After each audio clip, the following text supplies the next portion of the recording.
Hello, this is Lisa Russick with the podcast We're All Psychic. It's just me today and Gandalf. Einstein is wherever Einstein goes when you can't find him. You know how cats do that. Sometimes he blends in with the carpet though, and I step on him by accident, but I usually lift up my foot before any put down weight. So I'm going to ask Gandalf again. Gandalf, do you think we're all psychic? He looked behind him and he has an ear cocked. He's thinking it over. He has sniffed the table. He's looking out the window. Gand, are we all psychic, Gand? Gand, do you have a calling in life? Do you think if you were psychic, it would be a calling? Listeners, that's what I'm going to talk about today. My boyfriend and I were talking about psychic work and energy work and, religious work and spirituality, stuff like that.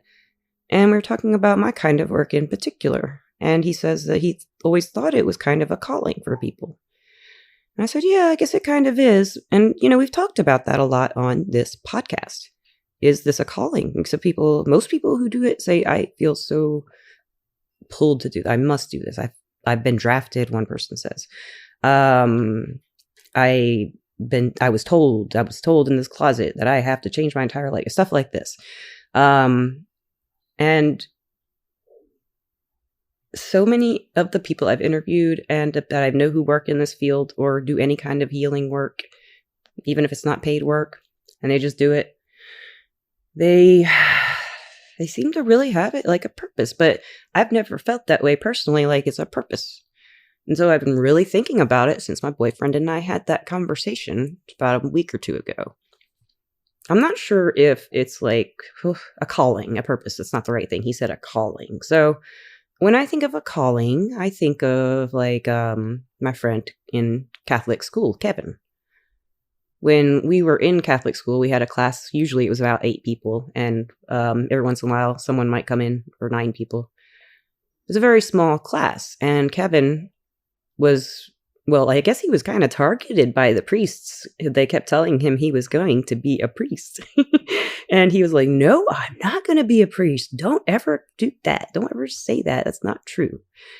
And he went to college. I think he studied physical therapy. And then he went to seminary school and became a priest. The next time I saw him after he had entered seminary school, and I think he went to Rome to study, I saw him at my friend Joni's house, and she's going to be on the podcast, by the way.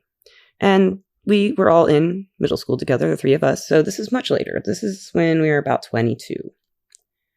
And I asked him, is this a calling? Like, is this like a calling? Did you have one? And he said yes. I didn't ask what it was like for him. I wanted to, but I felt like it would have to be something really personal.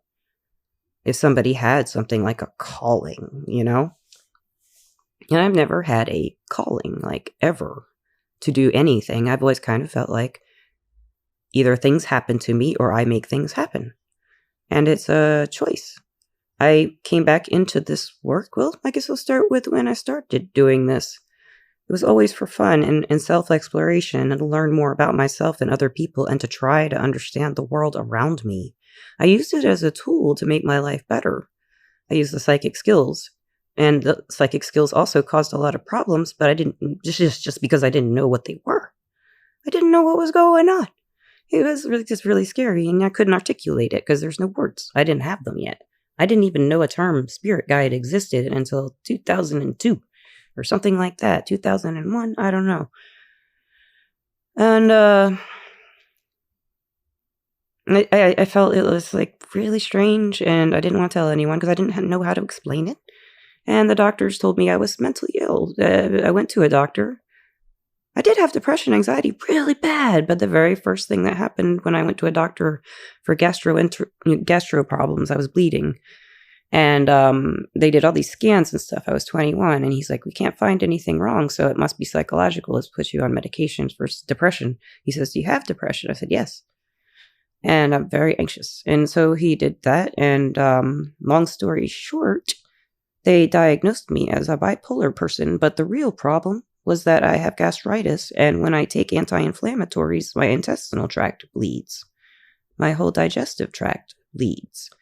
So as part of, from what I understand, that's possible that it's part of what my overall diagnosis is as of last year of hypermobile Ehlers-Danlos syndrome. A little off topic, but is it? So my calling, if anything, has been to improve my life. Is that selfish? I don't know. I want to improve other people's lives. That's not a calling. I just want to do that. I want to be happy. I want to enjoy my life. I want to do things that thrive. I want to create. I like being alone and creating. I like to read. I like to just enjoy the things in life that are very simple usually.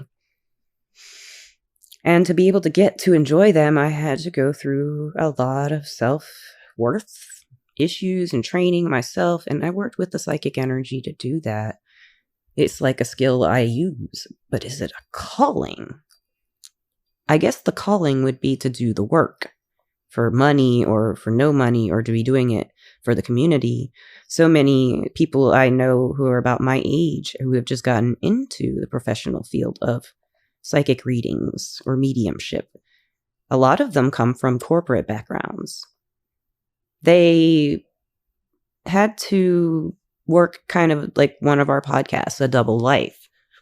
I think that was Ronnie who had the double life. I think a lot of the podcast's guests have had double lives in that we work with our energy in private. And it's not necessarily because society says, yeah, because society's not really saying that much anymore. Not too many people bothered by this psychic stuff as much. Or if they are, they're interested. Don't hear much, I don't get as many angry faces on my ads on Facebook anymore. Maybe I got one last time. That was it. And so while I've been thinking about this conversation with Chris, my boyfriend, and if this is a calling for me, I'm going through the times in my life I did work and didn't work as a professional psychic reader, or in some capacity with money involved. Or not. Just doing it, a lot, all the time for help or for training or for just, it is always used. And when I've been stable, that's when I do the best readings. And by stable, I mean using the psychic energy the best way to heal myself and then heal other people with it in whatever way. Then by healing, it's a pretty broad term. And I just mean whatever's bothering them. Let's get to the root of it and try to find some solutions and see where it's going if you don't, or if you do. That's kind of how the cards work and how predictions work. You have options. We have options. I have options. That's how I feel about the psychic work. It's an option. And I love it. I just happen to love my job. And the thing, I got to thinking, did I ever have a calling ever in my life? Did I have a calling, or did I feel like I had a purpose? No. I've never, I had a calling. I got to say I did. It wasn't a magic, well, it was, it actually was a pretty magical moment, actually. It was freaking beautiful. It was probably one of the most beautiful moments of my life, and I was alone. It all happened, inside me. But when I was 16, I worked at Point Mallard in Decatur, Alabama. And that is a water park. And I worked in the concession stand as a cashier, and I couldn't use the cash register. It kept messing up. It was the register's fault, not mine. No, not mine. So my manager didn't like that too much. She didn't like me too much. She put me in the slush puppy booth that had no air conditioning, and it was a little 4x4 glass tin roofed slush puppy booth. I mean, it was it was hot in there. I mean, oof. And I just sweat, drink slush puppy after slush puppy, and just be sugared up. So I know I didn't want to do that for my life. That wasn't my calling. But what I did with the money was I bought myself a Casio keyboard. And I was so stoked. Ooh, I love that Casio keyboard.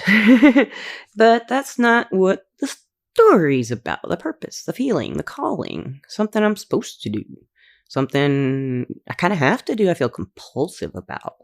And at that time, it was music. When it was about a year later when it was music. My cousin passed away. If you've listened to the podcast, you've heard about when I was 17. Both my cousin and my grandmother died within a month of each other. And when my cousin passed away, he visited me, and that was my first spirit contact that I was aware of. I inherited his acoustic guitar, and I had just gotten that keyboard, maybe 4 months earlier. I played piano, and I got a keyboard, and I was having fun with the keyboard and the piano. I'd never written a song before, though. And I got Andrew's guitar, and I learned how to play it. I played in front of the whole school with 3 other women, or young women, girls. We were 18, 17, I don't know. in front of the high school, my senior year, in 20 days, I learned the song Closer to Fine by the Indigo Girls, which is a great metaphysical song and a great jam. And we played it. I didn't play very well, but I did do it. It was very fun, but I was in love with the guitar. I picked it up. I could play it pretty, in my opinion, great when I got it. No, I couldn't. But it was pretty natural to me to like figure out what to do. But that led up to a certain moment that was like, I have a calling, I have a purpose. Maybe.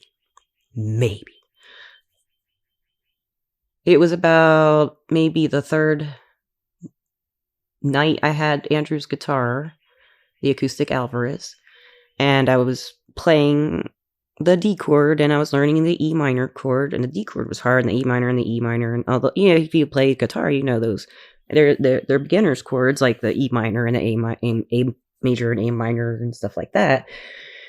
And so I was going through those, and I was like, yeah, I'm gonna play that on my keyboard and see what it looks like on the keyboard, and then look at it on the guitar. And I sat down at the keyboard, and I sat on the floor, had it on the floor, and I played the E minor on the guitar, and then I played it on the keyboard. And then in that moment, like something just went, I can't explain it. I just suddenly understood music the way I do now. I didn't before that moment. So I think that was Andrew's gift to me. And I've talked about that before, metaphysical gifts that spirits give us when they leave. And that's what I think he gave me, was an ability to understand music, or at least the moment of clarity that came. By understand music, I don't know what I mean. I can't explain that. But I sat, after it hit me, that aha, I wrote a song on the keyboard. Just like that. Bam. And then I wrote another song on the guitar. You know, I just started songwriting, and that's when I felt like I'd found what I was supposed to be doing with my life, music. That's what I felt like I should be doing. And I've let it go. You know, I went to audio school and love audio. And my first husband just kind of stomped my love of playing music out of me. He didn't really appreciate anything I contributed after a year or two of being in a band with him. And it was a guys club, you know, and I was not a guy in the guys club. And, you know, so, but in Auburn when I was younger, but after that moment, the epiphany, when I went to Auburn, I learned to songwrite, and I played in punk rock bands. I had so much fun. It was like really what I was meant to do, it felt like. But then it just kind of faded after that first marriage, and I came home and I started picking up my guitar again. But then I started dating my second husband, and we would play together sometimes. He plays music, just like my first husband did. He did it, you know, he just wasn't consistent with it, and I lost interest again. It's like when I would play, he'd want to play with me, but we didn't play together very well often. And there was never a time to play by yourself in that house. So it's just the way it was. And now I have this keyboard and a bass acoustic and an acoustic guitar and an electric guitar, and got my amp. I do something with it, and I've got programs. I know how to do it all from audio school. Got this program I'm making a podcast on. In fact, the song I use for the podcast usually in the beginning is a song I wrote called You Are Here. And I did this song, the 7-song concept album called The Fairy Songs. Of course, they are called The Fairy Songs. I put them on ReverbNation under Lisa Russick Hazard. I think I put it up there when I was married to my second husband. Need to change that. Anyway, I haven't done anything with it, but with my boyfriend Chris, we've been playing music, and I can feel it coming back. That purpose, that feeling like this is it. This is what I do. But do you have to make a career with your purpose or your destiny or your favorite thing? Or it's not even a favorite thing. It's like, this is what I do. I can't explain it. I don't explain it. But I don't know. You know, I think music and the concepts of music and how it works together, and just hearing it and understanding it and building it together without reading music or having been taught music. I did have a music teacher who was very good, but I could not learn how to read music. I think some people have to start really young with that. And I tend to get numbers and stuff flipped around when I read them. Not letters, but numbers. And the dots and stuff kind of flipped around on me. And I just could never read music. I can read, not tablature, but the little squares for the guitar stuff. If you're not a musician, this is really boring the crap out of you. But anyway, that's what I felt like was my purpose. And that's what and then writing after that. I felt like writing was, but it was something I always did. Writing felt kind of like the thing I'll always do. It's hard to explain. Because I always wrote in journals. I've been writing in journals since I was 6, 7. I have that journal. I found my journals the other night, and I read about 1998 and 1999. That was interesting. But I stopped writing in them a long time ago, when life got interesting, I guess. Too bad. Listeners, do you feel like you have a calling? Have you ever had a moment of a calling that you can think back on? Maybe that was a calling, or that was a calling, or that was a purpose. That was something I felt. And can our callings change and evolve after we maybe achieved part of the calling? Maybe the music was to get me into life, because I didn't really have any interests until I started loving music. I always loved music until I really loved it, until I really understood it, until I really could produce it. I still can't perform very well, but I love writing songs. I love mixing music. I love playing with other people, playing music with other people. I love going to see live shows. I love dancing. I love live music. I love playing. I never listen to anything but music in my car. And commercials suck. That's just an aside. I'm sorry for the ads I have to put in here. I don't mind Everclears. I don't mind Spotify's. Actually, I kind of had fun with both. I had a lot of fun with the Spotify ad. That's fun. I may change it up a little bit. And I always love advertising for Everclear because they are a wonderful place to work. I love it there so much. And while I'm talking about him, I'll tell you Everclear is our sponsor. And it's an advice app where you can get advice from psychics and empaths so you can get the clarity you need to create the life you deserve. I'm an advisor named Lisa P. Leesa, letter P, on there. And you can always click through to the website www.weareallpsychic.com and click to Lisa's advisor services on Everclear, I think it says, if you're curious. And if you want to check out the music sometime, it's like I think I said, I'll put a link to it in the description if you're curious. But what time, this is my homework for you guys. What time in your life did you feel like you knew something about yourself so true it was undeniably, spiritually part of your life path, part of your existence, part of the reason you're here, or the very reason, the exact reason? At one time, I was pretty sure my destiny, if my actual destiny was fulfilled by raising my sons. And I'm like, well, maybe not. Maybe I got too much to do still. Maybe it's just one of them. Maybe I got many more destinies still. Then we talked in that podcast about free will and destiny, Misty and I. We kind of got to a point where we were thinking it was like, your free will is the way you create your destiny. And your destiny is kind of like not necessarily a physical location, a goal, a way, a place, a state of mind or anything like that. I feel like it's more like evolving your soul, evolving my soul, evolving it in a direction to where I am more unique in the collective, I guess you could say. As like, I kind of imagine souls are born and in what if they ever start or end. I kind of think they just are. But let's say a soul starts, it would be like a blank slate, like a baby, they say, blank slate. And I feel like that would be where the destiny comes in. How the soul evolves from the free will's choices. And that's why we come, to evolve our souls. To what reason? I'm not sure. Why not? It's pretty fun when you start doing it, I think. I mean, fun, it's not just fun. It means something. It has value to me. It has value in the world around me. It has value to me to find out the deeper sides of things, the mysteries, what my friends do, what they say and think about the mysteries. I'm interested in everybody I meet and what is unique about them. So it makes sense to me that maybe one of the reasons we come here is to make ourselves more unique and learn these qualities and build them, create them out of our experiences in life. How do we react to things? How do we take action? And in those actions and in those choices and reactions, we'll have moments that just aren't reactions, aren't actions. It's just they're beautiful and they're timeless and they're out of time. And